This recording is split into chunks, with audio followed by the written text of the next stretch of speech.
Hallelujah, hallelujah. യേശുവേ ആരാധന, യേശുവേ ആരാധന. വിശുദ്ധ യോഹന്നാന്റെ സുവിശേഷം 9-ാം അധ്യായം 39-ാം തിരുലിഖിതം. കാഴ്ചയില്ലാത്തവർ കാണുകയും കാഴ്ചയുള്ളവർ അന്ധരായി തീരുകയും ചെയ്യേണ്ടതിന് ന്യായവിധിക്കായിട്ടാണ് ഞാൻ ലോകത്തിലേക്ക് വന്നിരിക്കുന്നത് എന്നരുളി ചെയ്ത യേശുക്രിസ്തുവിൻ്റെ അത്ഭുത നാമത്തിൽ നിങ്ങൾക്കെല്ലാവർക്കും കൃപയും സമാധാനവും. Price the Lord, praise the Lord, hallelujah, hallelujah. പ്രിയപ്പെട്ട സഹോദരങ്ങളെ, നിയമാവർത്തന പുസ്തകം 7:15 പഠിപ്പിക്കുകയാണ്, ഞാൻ നിങ്ങളുടെ ഇടയിൽ നിന്ന് എല്ലാ രോഗങ്ങളും മാറ്റിക്കളയും. പ്രഭാഷകന്റെ പുസ്തകം 38:9, മകനെ, രോഗം വരുമ്പോൾ ഉദാസീനനാകാതെ കർത്താവിനോട് പ്രാർത്ഥിക്കുക, അവിടുന്ന് നിന്നെ സുഖപ്പെടുത്തും. 107-ാം സങ്കീർത്തനത്തിൽ 20-ാം തിരുലിഖിതം, അവിടുന്ന് തന്നെ വചനം അയച്ചു അവരെ സുഖപ്പെടുത്തി വിനാശത്തിൽ നിന്ന് വിടുവിച്ചു. ജ്ഞാനത്തിൻ്റെ പുസ്തകം 16:12, കർത്താവേ, മരുന്നോ ലേപനൌഷധമോ അല്ല, എല്ലാവരെയും സുഖപ്പെടുത്തുന്ന അങ്ങയുടെ വചനമാണ് അവരെ സുഖപ്പെടുത്തിയത്. അഭിഷേകാഗ്നിയിൽ ഈ വചനങ്ങൾ അന്വർത്ഥമായ ഒരു സംഭവം ശ്രദ്ധിക്കാം. എൻ്റെ പേര് സെലിൻ ജോസ്. ഞാൻ കാഞ്ചിയാർ ഇടവകയിൽ നിന്നും വരുന്നു. എൻ്റെ മൂത്ത മോളുടെ കുഞ്ഞിന് പെട്ടെന്നൊരു പനിയുണ്ടായതിനെ തുടർന്ന് സെൻറ്റ് ജോൺസ് ഹോസ്പിറ്റലിൽ ചികിത്സയിലായി. 2-3 ആഴ്ച മാറി മാറി ചികിത്സിച്ചു. എന്നിട്ടും ഒരു വീട്ടിൽ പൊക്കോളാൻ പറയും. വീട്ടിൽ വന്നു കഴിയുമ്പോൾ പിന്നെയും പനി തുടങ്ങും. ഞങ്ങൾക്കാകെപ്പാടെ ടെൻഷനായി. ഞങ്ങളുടെ വീട്ടിൽ പ്രായമുള്ള 85 വയസ്സുള്ള ഒരു അപ്പച്ചനും പിന്നെ ഇളയ മോൾ +2-ന് പഠിക്കുന്ന കൊച്ചുമാണ്. അപ്പോൾ ഡോക്ടർ പറഞ്ഞു കോട്ടയത്ത് പോയി ടെസ്റ്റ് ചെയ്യണം, അവിടെ ഒരാഴ്ച കിടക്കേണ്ടി വരും. ഞാൻ കരഞ്ഞ് പ്രാർത്ഥിച്ചു. അഭിഷേകാഗ്നിയിൽ എല്ലാ കുഞ്ഞുങ്ങളെയും സമർപ്പിച്ചുകൊണ്ട് കരുണയുടെ ജപമാല ചൊല്ലി കൊച്ചിനെ അല്പം കുറവായി. പിന്നീട് അഭിഷേകാഗ്നിയിൽ സാക്ഷ്യം കൊടുത്തേക്കാമെന്ന് നേർന്ന് ഞായറാഴ്ച അഭിഷേകാഗ്നിയുടെ സമയത്ത് കുഞ്ഞിനെ കയ്യിൽ വെച്ചുകൊണ്ട് പ്രാർത്ഥിച്ചു. ആ ടെലിവിഷനിൽ വചനം പ്രഘോഷിച്ചുകൊണ്ടിരിക്കുമ്പോൾ കുഞ്ഞിനെ കയ്യിൽ പിടിച്ച് ടെലിവിഷന് മുമ്പിൽ, ആ വചനത്തിന് മുമ്പിൽ കുട്ടിയെ കടത്തി കയ്യിൽ ഇങ്ങനെ പിടിച്ച് കടത്തി അങ്ങനെ അങ്ങോട്ട് പ്രാർത്ഥിച്ച്. ഈ സമയത്ത് ഞാൻ കുട്ടിയെ ശരിക്കും പറഞ്ഞാൽ ക്രിട്ടിക്കൽ സ്റ്റേജിലേക്ക് വന്നിരിക്കുകയാണ്. ടിവിയുടെ അടുത്തേക്ക് വന്നപ്പോൾ കൊച്ച് ആരാധനയുടെ സമയത്ത് തിരുവോസ്തിയിലേക്ക് കൈ തൊട്ടു. കൊച്ച് തന്നെ പെട്ടെന്ന് ചാടിത്തൊട്ടു. അപ്പോൾ എനിക്ക് മനസ്സിലായി കൊച്ചിന് അത്ഭുതം സംഭവിച്ചിട്ടുണ്ടെന്ന്. പിന്നെ ഞങ്ങൾ ബുധനാഴ്ച രാവിലെ ടെസ്റ്റ് ചെയ്യാനായി ഹോസ്പിറ്റലിൽ ചെന്നു. അപ്പോൾ ഡോക്ടർ പറഞ്ഞു, ഇങ്ങനെ ഒരു കാര്യം നടന്നിട്ട് പോലും ഇല്ലല്ലോ, വളരെ അത്ഭുതമാണെന്ന്. കുട്ടിക്ക് അങ്ങനത്തെ ഒരു രോഗം ഉണ്ടായതായിട്ട് പാട് ഒരു ലക്ഷണം പോലും ഇല്ലാത്ത വിധം ശരീരം രൂപാന്തരപ്പെട്ടിരിക്കുന്നതാണ് ഡോക്ടർ കാണുന്നത്. ഇപ്പം മോളും കുഞ്ഞും ദുബൈയിൽ താമസിക്കുന്നു. Hallelujah, hallelujah. പ്രിയപ്പെട്ട സഹോദരങ്ങളെ, ഈ നിമിഷങ്ങളിൽ എഴുന്നേറ്റ് നിന്ന് നമുക്കെല്ലാവർക്കും പ്രാർത്ഥിക്കാം. ഇനി കുടുംബാംഗങ്ങൾ ആരെങ്കിലും വരണമെങ്കിൽ അവരെല്ലാം വേഗം വിളിച്ചു വിടുക. കൊച്ചു കുഞ്ഞുങ്ങളെല്ലാം ശുശ്രൂഷയിൽ പങ്കെടുപ്പിക്കണം. ചെറുപ്പം തൊട്ട് വചനം കേട്ട് കേട്ട് അവരുടെ മേൽ ദൈവികമായ അഭിഷേകം നിറയട്ടെ. കുടുംബം ഒന്നിച്ച് ദൈവത്തെ ആരാധിക്കുകയാണ്. സമൂഹത്തിൽ സിസ്റ്റർമാർ ഒരുമിച്ച് കർത്താവിനെ ആരാധിക്കുന്നു. സെമിനാരികളിൽ വൈദിക വിദ്യാർത്ഥികൾ ഒരുമിച്ച് കർത്താവിനെ ആരാധിക്കുന്നു. 2 കരങ്ങൾ ഉയർത്തി, ദൈവമേ, ഈ സ്തുതിപ്പിൻ്റെ സമയത്ത്, ഈ ആരാധനയുടെ സമയത്ത് വലിയ കൃപ ഞങ്ങളുടെ സമൂഹത്തിലേക്ക് ചൊരിയണമേ കർത്താവേ. ഉറക്കെ ആരാധിക്കാം. ഹല്ലേലൂയ, യേശുവേ ആരാധന. അഗ്നി അയക്കണമേ, കൃപ നിറയ്ക്കണമേ, ഉണർവ് നൽകണമേ. അഗ്നി അയക്കണമേ പരിശുദ്ധാത്മാവേ, ശക്തി അയക്കണമേ പരിശുദ്ധാത്മാവേ, അഗ്നി അയക്കണമേ പരിശുദ്ധാത്മാവേ, ശക്തി അയക്കണമേ പരിശുദ്ധാത്മാവേ. ആദിയിലെ ഭോജനകോടികൾ വീണ്ടും ഉണർത്തണമേ, അത്ഭുതങ്ങളും അടയാളങ്ങൾ വീണ്ടും നൽകണമേ. ആദിയിലെ ഭോജനകോടികൾ വീണ്ടും ഉണർത്തണമേ, അത്ഭുതങ്ങളും അടയാളങ്ങൾ വീണ്ടും നൽകണമേ. അത്ഭുതമൊഴുകും കൈകൾ എന്നിൽ നീട്ടണമേ, അത്ഭുതമൊഴുകും കൈകൾ എന്നിൽ നീട്ടണമേ. കൊടുകാറ്റേ നീ വീശണമേ വീണ്ടും, കൊടുകാറ്റേ നീ വീശണമേ വീണ്ടും. ഓ പരിശുദ്ധാത്മാവേ, ആരാധിക്കുന്ന ഈ സമൂഹത്തിലേക്ക് നിറയണമേ. രോഗികൾ ഇപ്പോൾ രോഗകാര്യങ്ങൾ സമർപ്പിച്ച് ആരാധിക്കുന്നു. കുടുംബ പ്രശ്നങ്ങളുള്ളവർ അത് സമർപ്പിക്കുന്നു. രോഗങ്ങൾ മാറട്ടെ, ബന്ധനം അഴിയട്ടെ, ബാധകൾ ഒഴിയട്ടെ, ഭൂതങ്ങൾ വിട്ടുപോകട്ടെ, വിടുതൽ സംഭവിക്കട്ടെ. നൽകണമേ പരിശുദ്ധാത്മാവേ, ബന്ധനമഴിയട്ടെ പരിശുദ്ധാത്മാവേ, നൽകണമേ പരിശുദ്ധാത്മാവേ, ബന്ധനമഴിയട്ടെ പരിശുദ്ധാത്മാവേ. മാറാത്തീരാ വ്യാധികളെല്ലാം സൗഖ്യം പ്രാപിക്കട്ടെ, തളർന്ന കൈകാൽ മുട്ടുകളെല്ലാം സൗഖ്യം പ്രാപിക്കട്ടെ. മാറാത്തീരാ വ്യാധികളെല്ലാം സൗഖ്യം പ്രാപിക്കട്ടെ, തളർന്ന കൈകാൽ മുട്ടുകളെല്ലാം സൗഖ്യം പ്രാപിക്കട്ടെ. അത്ഭുതമൊഴുകും കൈകൾ നീട്ടണമേ, അത്ഭുതമൊഴുകും കൈകൾ എന്നിൽ നീട്ടണമേ. ഉണർവിൻ കൊടുക്കാറ്റേ നീ, വലിയ ഉത്സാഹത്തോടെ ഉണർവിൻ കൊടുക്കാറ്റേ നീ, വീശണമേ വീണ്ടും. ഈ നിമിഷങ്ങൾ കൃപയാക്കണമേ, അങ്ങയുടെ പ്രിയജനത്തെ വാരി പുണരണമേ, വീണ്ടും എനിക്ക് വലിയ പ്രവാഹമായി വരണമേ. നൽകണമേ പുതിയൊരു ബന്ധക്കുസ്ത, അഭിഷേകത്തിൻ കൈകൾ എന്നിൽ നീട്ടണമേ, അഭിഷേകത്തിൻ കൈകൾ എന്നിൽ നീട്ടണമേ. ഉണർവിൻ കൊടുക്കാറ്റേ നീ, വീശണമേ വീണ്ടും. ഉണർവിൻ കൊടുക്കാറ്റേ നീ, വീശണമേ വീണ്ടും. കരങ്ങൾ ഉയർത്തി സ്തുതിക്കുന്നു. Hallelujah, hallelujah. ഓ ദൈവരാജ്യത്തിന്റെ അത്ഭുത ശക്തി, സകല ജനങ്ങളെയും വിടുവിക്കുന്ന മഹത്വത്തിന്റെ ശക്തി, അന്ധന്മാർ കാണാൻ തക്കവണ്ണം വ്യാപരിക്കുന്ന ദൈവശക്തി, മുടന്തന്മാർ നടക്കട്ടെ, കുഷ്ഠരോഗികൾ സുഖം പ്രാപിക്കട്ടെ, എല്ലാ തിന്മകളും വിട്ടുപോകട്ടെ, മദ്യപാനാസക്തി വിട്ടുമാറട്ടെ, ദുരാസക്തികൾ വിട്ടുപോകട്ടെ, തഴക്കദോഷത്തിന്റെ ബന്ധനങ്ങൾ തകരട്ടെ, കുടുംബ കലഹങ്ങൾ അവസാനിക്കട്ടെ, കേസ് വഴക്കും വിട്ടുമാറി പോകട്ടെ, കുടുംബങ്ങളിൽ സമാധാനം ഉണ്ടാകട്ടെ, പരിശുദ്ധാത്മ അഭിഷേകം നിറയട്ടെ, സ്നേഹത്തിന്റെ അഭിഷേകം നിറയട്ടെ, കൃപയുടെ അഭിഷേകം നിറയട്ടെ, ജ്ഞാനത്തിന്റെ അഭിഷേകം നിറയട്ടെ, വചനത്തിന്റെ അഭിഷേകം നിറയട്ടെ. Hallelujah, hallelujah. പരിശുദ്ധാത്മാവേ, പരിശുദ്ധാത്മാവേ നിറയണമേ, നിറയണമേ, നിറയണമേ.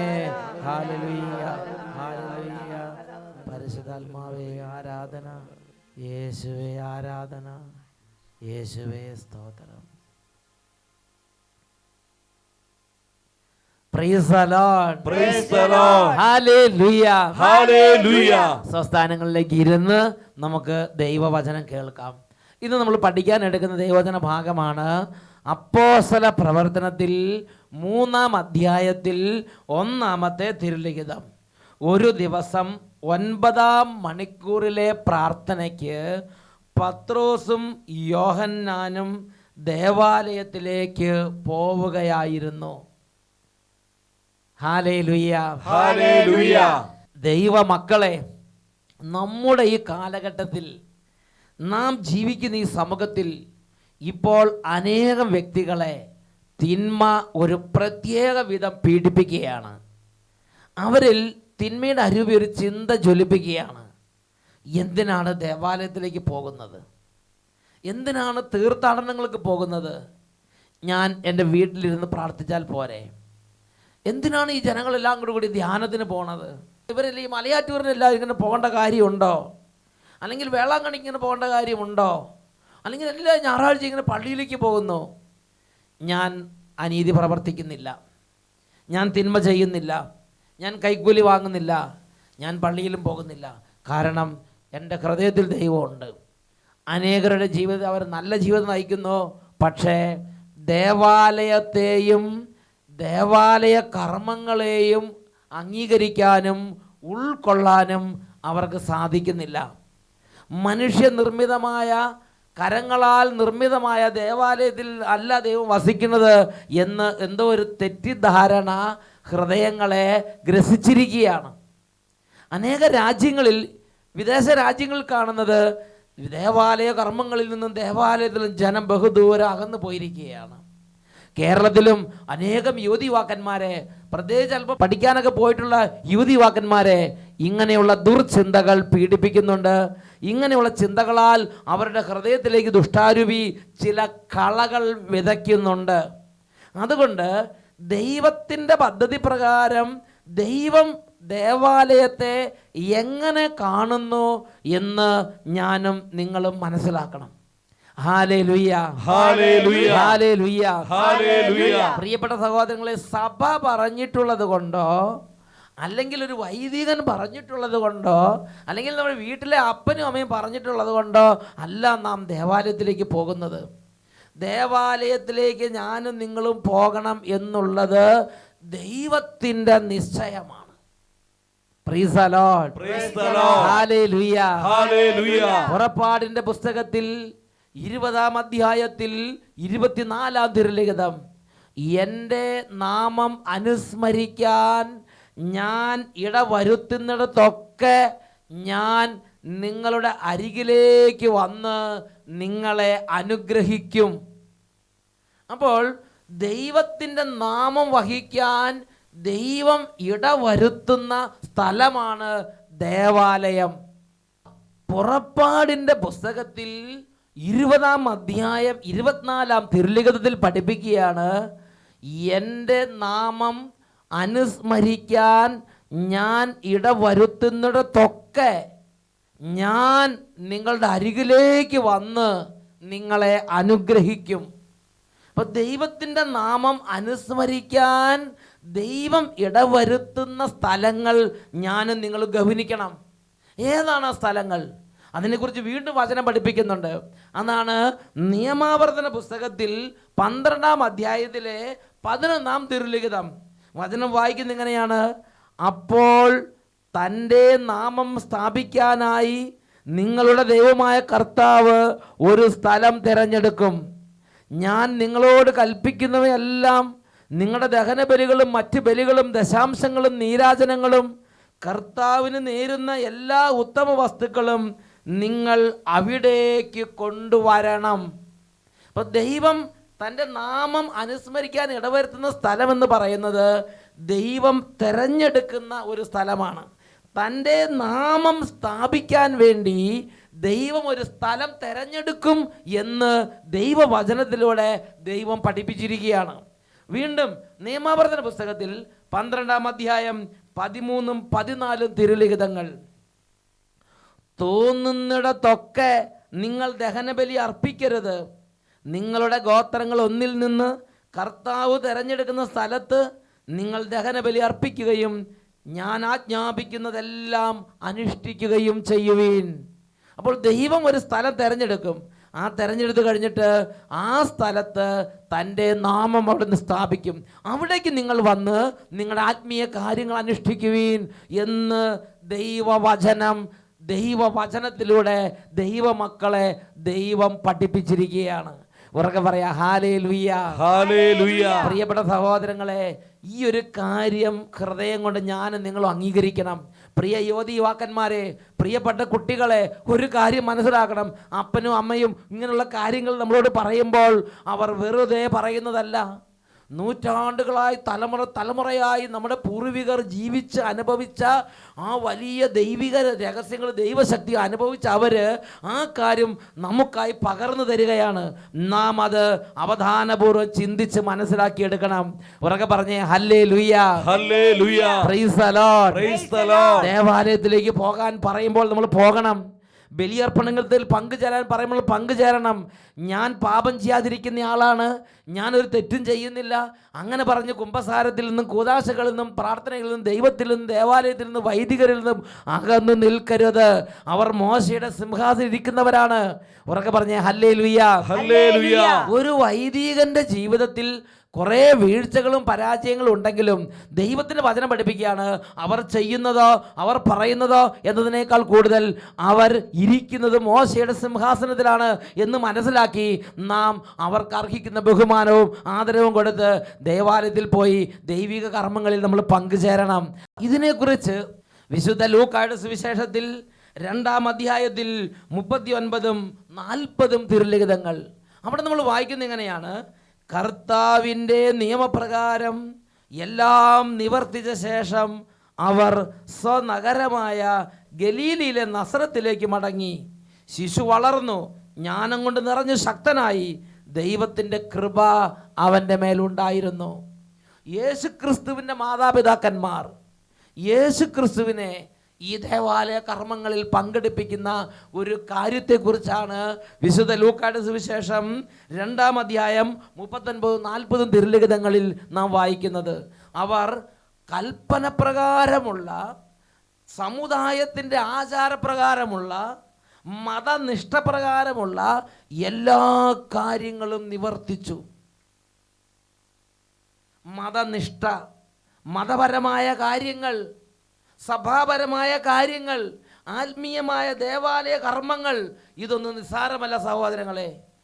ദൈവത്തിൻ്റെ പുത്രനായ യേശു പരിശുദ്ധാത്മാവ് ഉരുവായി, അവൻ ഒരു കുറവുണ്ടായിരുന്നില്ല. യഥാർത്ഥത്തിൽ അവനെ കൊണ്ടുപോയിട്ട് ആവശ്യമില്ല. പക്ഷെ അങ്ങനെയല്ല, യോസേപ്പ് പിതാവും മാതാവും ദൈവത്തിൻ്റെ കൽപ്പന പ്രകാരമുള്ള സകല കാര്യങ്ങളും അനുഷ്ഠിക്കുകയാണ്. മാതാവ് സകല ദൈവനിഷ്ഠ, മതനിഷ്ഠ പ്രകാരമുള്ള കാര്യങ്ങൾ അനുഷ്ഠിച്ചിരുന്നു. യോസേപ്പ് പിതാവ് അങ്ങനെ ചെയ്തിരുന്നു. യേശുവിനെയും ബാല്യം മുതൽ അങ്ങനെയുള്ള നിഷ്ഠയിൽ മാതാപിതാക്കന്മാർ വളർത്തിക്കൊണ്ടുവന്നു. വീണ്ടും 2-ാം അധ്യായം 41-42 തിരുലിഖിതങ്ങൾ. യേശുവിൻ്റെ മാതാപിതാക്കന്മാർ ആണ്ടുതോറും പെസഹ തിരുനാളിന് ജെറുസലേമിൽ പോയിരുന്നു. അവന് 12 വയസ്സായപ്പോൾ പതിവനുസരിച്ച് അവർ തിരുനാളിന് പോയി. ഞായറാഴ്ച തോറുമുള്ള ക്രമപ്രകാരമുള്ള കർമ്മവിധികൾ മാത്രമല്ല, തിരുനാളുകളും നേർച്ചകളും വിശേഷ ദിവസങ്ങളും പ്രധാനപ്പെട്ടത് തന്നെ. ആണ്ടുതോറും അവർ തിരുനാളിന് പോയിരുന്നു. അതനുസരിച്ച് പതിവനുസരിച്ച് ആണ്ടുതോറും ചെയ്യാനുള്ളതുപോലെ യേശുവിന് 12 വയസ്സായപ്പോഴും പോയി എന്ന് ഇവിടെ വചനത്തിൽ പറഞ്ഞിരിക്കുകയാണ്. പ്രിയപ്പെട്ട സഹോദരങ്ങളെ, ദൈവപുത്രൻ പോലും മതനിഷ്ഠപ്രകാരമുള്ള കാര്യങ്ങളെ വിലമതിച്ചു, അതിൽ കൂടെ കടന്നുപോയി. വീണ്ടും വിശുദ്ധ ലൂക്കായുടെ സുവിശേഷം 3-ാം അധ്യായം 21-22 വാക്യങ്ങൾ. ജനം സ്നാനം സ്വീകരിച്ചു കൊണ്ടിരിക്കുമ്പോൾ യേശുവും വന്ന് സ്നാനമേറ്റു. അവൻ പ്രാർത്ഥിച്ചു കൊണ്ടിരിക്കുമ്പോൾ സ്വർഗം തുറക്കപ്പെട്ടു. പരിശുദ്ധാത്മാവ് പ്രാവിൻ്റെ രൂപത്തിൽ അവൻ്റെ മേൽ ഇറങ്ങി വന്നു.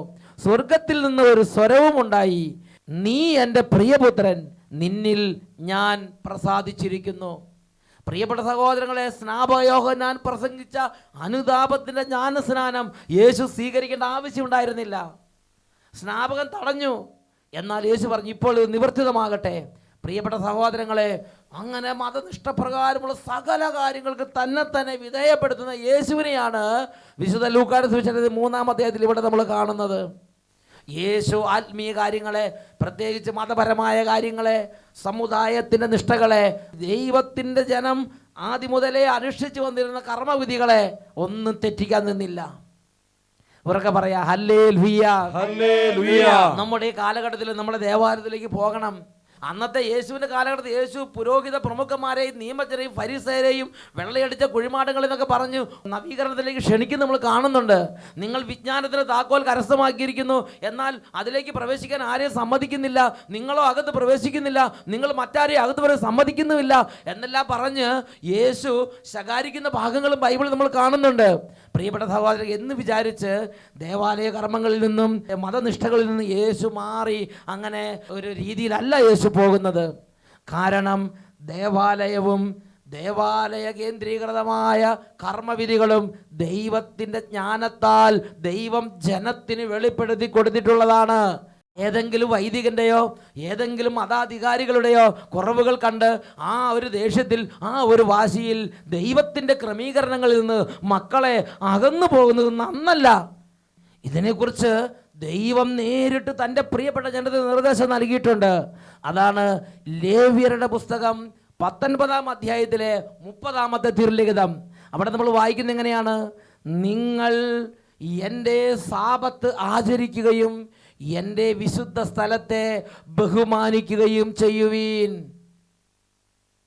Price the Lord, praise the Lord. സർവശക്തനായ ദൈവം, അനന്തജ്ഞാന സ്വരൂപിയായിരിക്കുന്ന ദൈവം, നിങ്ങൾ എനിക്ക് വേണ്ടി എങ്ങനത്തെ ദേവാലയ മനുഷ്യകരങ്ങളാൽ നിർമ്മിതമായ എന്ത് ദേവാലയം എനിക്ക് വേണ്ടി ഉണ്ടാക്കും എന്ന് ചോദിച്ചവൻ തന്നെയായ കർത്താവ് ജനത്തിന് നിർദ്ദേശം കൊടുക്കുകയാണ്. നിങ്ങൾ എൻ്റെ സാബത്ത് വിശുദ്ധമായി ആചരിക്കുകയും എൻ്റെ വിശുദ്ധ സ്ഥലത്തെ ബഹുമാനിക്കുകയും ചെയ്യുവീൻ. എങ്ങനെയാണ് ഞാനും നിങ്ങളും കർത്താവിൻ്റെ വിശുദ്ധ സ്ഥലത്തെ ബഹുമാനിക്കേണ്ടത്? നമ്മുടെ ഇടയിലുള്ള കർത്താവിൻ്റെ വിശുദ്ധ സ്ഥലമാണ് ഇടവക ദേവാലയം, തീർത്ഥാടന കേന്ദ്രങ്ങൾ, മറ്റ് വിശുദ്ധ സ്ഥലങ്ങൾ, ദൈവത്തിൻ്റെ നാമം പേറുന്ന വിശുദ്ധ സ്ഥലങ്ങൾ. എങ്ങനെയാണ് ഈ വിശുദ്ധ സ്ഥലങ്ങളെ നാം ബഹുമാനിക്കേണ്ടത്? സഭയുടെ മതബോധന ഗ്രന്ഥത്തിൽ 2178 എണ്ണുകയിൽ അതിനെക്കുറിച്ച് വായിക്കുന്നത് എങ്ങനെയാണ്? നേരത്തെ നീ ദേവാലയത്തിലേക്ക് വരിക. നീ ഞായറാഴ്ച ആ കർമ്മവിധിയുടെ സമയമാകുമ്പോൾ, കുർബാനയുടെ സമയം കൃത്യം ഓടിക്കയറാമെന്ന് വിചാരിക്കരുത്. നിങ്ങളുടെ ഇടയിലുള്ള ഇടവക ദേവാലയത്തിൽ നീ പങ്കെടുക്കേണ്ട ഒരു ആത്മീയ ശുശ്രൂഷ നടക്കുമ്പോൾ, തിരുനാളുകളാകട്ടെ, ഞായറാഴ്ച ആചരണങ്ങളാകട്ടെ, കടമുള്ള ദിവസങ്ങളിലെ വിശുദ്ധ കർമ്മങ്ങളാകട്ടെ, വലിയ ആഴ്ചയുള്ള കർമ്മങ്ങളാകട്ടെ, ഞാനും നിങ്ങളും പങ്കെടുക്കാൻ കടപ്പെട്ടിരിക്കുന്ന ഒരു വിശുദ്ധ കർമ്മം നമ്മുടെ ഇടവക ദേവാലയത്തിലോ നാം വസിക്കുന്ന ദേശത്തെ കർത്താവിൻ്റെ ആലയത്തിലോ നടക്കുമ്പോൾ, ഞാനും നിങ്ങളും ചെയ്യേണ്ടത് നേരത്തെ ദേവാലയത്തിലേക്ക് പോകണം. കർത്താവിനെ സമീപിക്കുകയും നിങ്ങളുടെ പാപങ്ങൾ ഏറ്റു പറയുകയും ചെയ്യുവിൻ. പ്രാർത്ഥനകൾ വഴി പ്രായശ്ചിത്തം ചെയ്യുവിൻ. ജോബ് തൻ്റെ പുത്രന്മാർ ഒരുമിച്ച് കൂടി കഴിഞ്ഞ് പോയി കഴിയുമ്പോൾ ജോബ് ചെയ്തിരുന്ന കാര്യമുണ്ട്. അവർ അറിയാതെ വല്ല തെറ്റുകളും പറ്റിയിട്ടുണ്ടെങ്കിൽ ക്ഷമിക്കണമേ എന്ന് പറഞ്ഞ് പുത്രന്മാർക്ക് വേണ്ടി ദഹനബലി അർപ്പിച്ച് പ്രാർത്ഥിച്ചിരുന്നു. അതുപോലെ ഓരോ അപ്പനും ഓരോ അമ്മയും വിശുദ്ധ ദിവസത്തിൽ നേരത്തെ ദേവാലയത്തിലേക്ക് ചെല്ലണം. അവിടെ ചെന്ന് കുടുംബത്തിന് വേണ്ടി, കുടുംബാംഗങ്ങൾക്ക് വേണ്ടി, ജീവിത പങ്കാളിക്ക് വേണ്ടി, മക്കൾക്ക് വേണ്ടി, ദൈവമേ അവർ അറിഞ്ഞു അറിയാതെയും വല്ല തെറ്റുകൾ ചെയ്തെങ്കിൽ ക്ഷമിക്കണമേ എന്ന് പറഞ്ഞ് പ്രാർത്ഥിക്കണം. സഭയുടെ മതബോധനത്തിന് പഠിപ്പിക്കുകയാണ്, ഓരോ വൈദികനും താൻ കുമ്പസാരിപ്പിക്കുന്ന അനുതാപിക്ക് വേണ്ടി പ്രായശ്ചിത്തം ചെയ്ത് പ്രാർത്ഥിക്കണം. അപ്പോൾ എന്ന് പറഞ്ഞാൽ ഓരോരുത്തരും ജീവിതാന്തസ്സിനനുസരിച്ച് വൈദികരും സിസ്റ്റേഴ്സും കുടുംബാംഗങ്ങളും കുടുംബനാഥന്മാരും നാഥകളും മക്കളും സകലരും അവരവരുടെ ജീവിതാന്തസ്സിനനുസരിച്ച് ദേവാലയത്തിലേക്ക് നേരത്തെ ചെന്ന് പ്രായശ്ചിത്തങ്ങൾ അനുഷ്ഠിക്കണം. അവർക്ക് ഏൽപ്പിക്കപ്പെട്ടിരിക്കുന്ന അജഗണത്തിൻ്റെ പാപങ്ങൾക്ക് പരിഹാരത്തിന് വേണ്ടി പ്രാർത്ഥിക്കണം. അവർക്ക് വേണ്ടി പ്രായശ്ചിത്തങ്ങൾ ചെയ്യണം. ദൈവസന്നിധിയിൽ നിന്റെ പ്രാർത്ഥന നീ പൂർത്തിയാക്കണം. അടുത്തത്, വിശുദ്ധവും ദൈവീകവുമായ ആരാധനയിൽ സന്നിഹിതരായിരിക്കുക. നിന്റെ പ്രാർത്ഥന പൂർത്തിയാക്കുക. സമൂഹത്തെ പിരിച്ചുവിടുന്നത് വരെ പുറത്തു പോകാതിരിക്കുക. ചില ആളുകളെ സാത്താൻ ഈ സമയത്ത് പീഡിപ്പിക്കുകയാണ്. കുറച്ച് കഴിയുമ്പോൾ തോന്നുകയാണ് നടുവേദന, പരവേശം, വല്ലായ്മ, തലകറക്കം. അതുകൊണ്ട് പെട്ടെന്ന് പകുതിക്ക് വെച്ച് പുറത്തേക്ക് പോകാൻ തോന്നുകയാണ്, വിഷമം തോന്നുകയാണ്, പരിഭ്രമം തോന്നുകയാണ്. ചിലർക്ക് ഒരു 1/4 ഭാഗം എത്തിക്കഴിയുമ്പോൾ മെയിൻ ഭാഗം തീർന്നല്ലോ, ഇനി പോയേക്കാന്ന് വിചാരിച്ച് താങ്കളുടെ വഴിക്കായി അവർ ഇറങ്ങിപ്പോവുകയാണ്. പ്രിയപ്പെട്ട സഹോദരങ്ങളെ, ഇത് നന്നല്ല.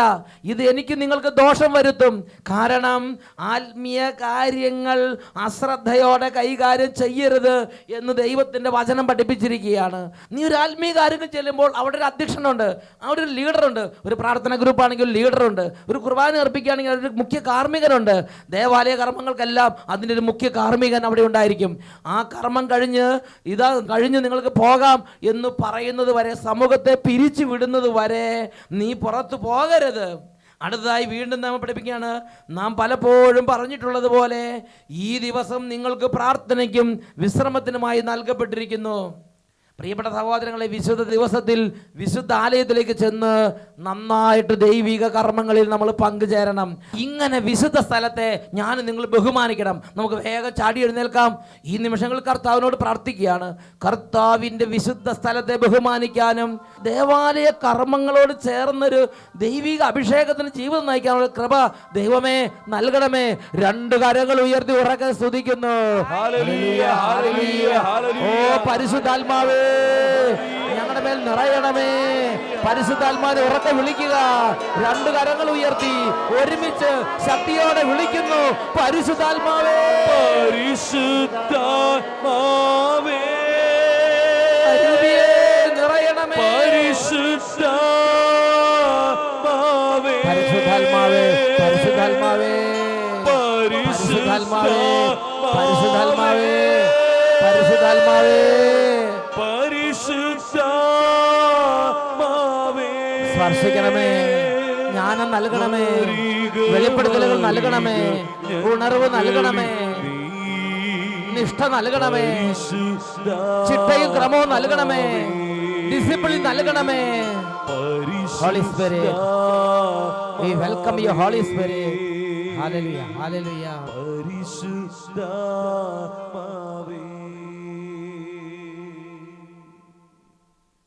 Hallelujah, Hallelujah. ലേവ്യരുടെ പുസ്തകം 19:30. നിങ്ങൾ എൻ്റെ സാബത്ത് ആചരിക്കുകയും വിശുദ്ധ സ്ഥലത്തെ ബഹുമാനിക്കുകയും ചെയ്യുവീൻ.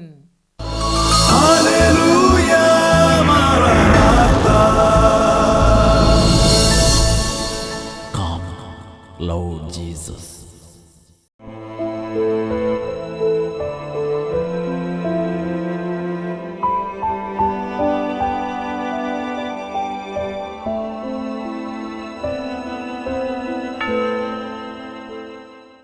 Hallelujah.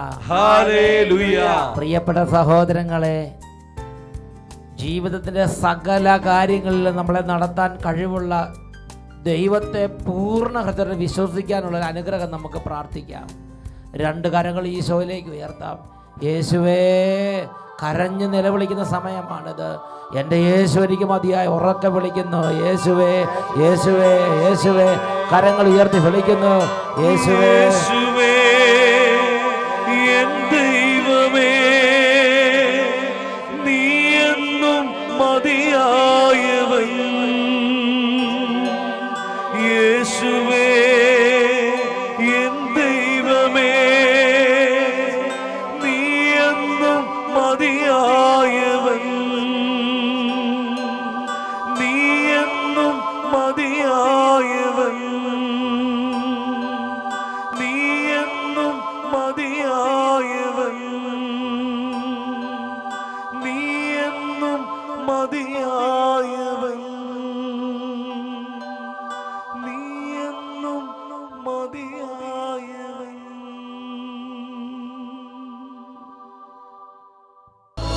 Hallelujah, Maranatha. Come, Lord Jesus.